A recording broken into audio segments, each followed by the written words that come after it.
welcome back to my channel. My name is Shelby and today I'm doing an author spotlight video. I'm doing one on B.A. Paris. I've read all three of B.A. Paris's books, so I figured I would come on here and give you guys my opinions. I would love to hear if you guys have read any of B.A. Paris's books and if you like them. I will link all these books down below and let's get right into it. So B.A. Paris's first publication is Behind Closed Doors, and when this first came out, it was everywhere. Everyone was talking about it. It was like the OG of domestic suspense, and I read this maybe 6 or 8 months ago and didn't love it. So this is about a married couple named Jack and Grace, and they seem like the perfect couple to everyone.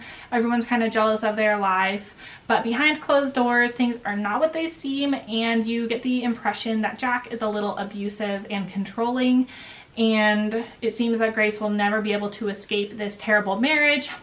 She has a sister in an assisted living community, and it seems that her husband is holding that over her head and is threatening the sister, and so that is what gets Grace to go along with all of Jack's shenanigans, and you just see their marriage in a downward spiral. Didn't love this one. It didn't pack the punch I was looking for.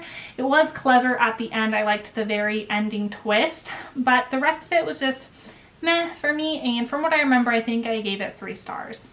B.A. Paris's second book is The Breakdown, and this is definitely my favorite by far of all of B.A. Paris's publications.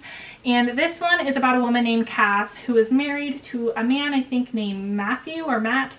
And on her way home from a dinner party, she takes the back road in the woods, and it's raining and storming. And she sees a woman pulled over in her car, and she wants to pull over and help her because they're in the middle of nowhere. But Cass gets scared, doesn't know who's behind the wheel, and she kind of just keeps driving and goes home. But on the news the next day, she learns that a woman was killed in those woods, and she realizes it's the woman that she saw. And to make it even worse, she's had lunch with this woman before and they were friends. So Cass feels extremely guilty, and she starts to feel that maybe whoever murdered that woman saw her and is stalking her, but her husband is telling her that she's going crazy. And concurrently, she starts to lose some kind of memories, and she's starting to become more forgetful. She can't remember how to do the coffee maker. She can't remember if she left the window open and appointments, things like that. She just feels like she's going crazy, and that's because her mother had early onset dementia, so she's worried that that's happening to her. And so we follow just her mental state breaking down, and this one I thought was actually pretty clever for a domestic suspense, and I liked it, and I ended up giving this one 3.5 stars. B.A. Paris's most recent release is Bring Me Back, and I did a buddy read of this with Beth over at Beth and the Books, and we kind of had similar opinions about it. And this is about a man, forget his name. His name is Finn, and his girlfriend had disappeared years previously, and he'd always felt pretty guilty for his girlfriend's disappearance. And now it's years later, and he's actually engaged to the girlfriend's sister.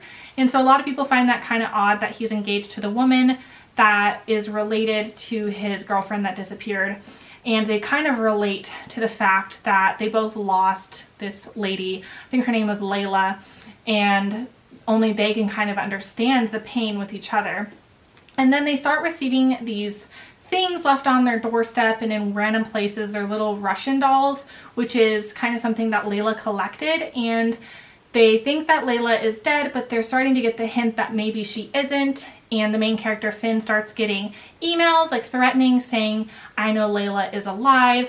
And they're trying to decide if it's a prank, if someone's trying to blackmail them, or is Layla actually alive?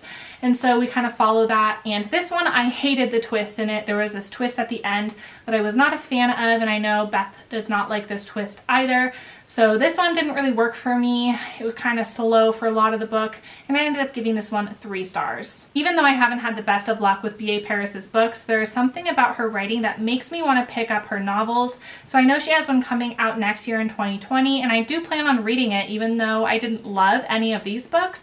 There's just something about them that keeps me intrigued. If you're new to the domestic suspense and thriller genre, you might really like these books, but for me, I read a lot of this genre and they just didn't work for me. But I know a lot of people that love B.A. Paris and they thought their books were really innovative. Like I said, I will link all of these down below. I'd love to hear what you think of B.A. Paris's books, and I will see you guys on my next one. Bye.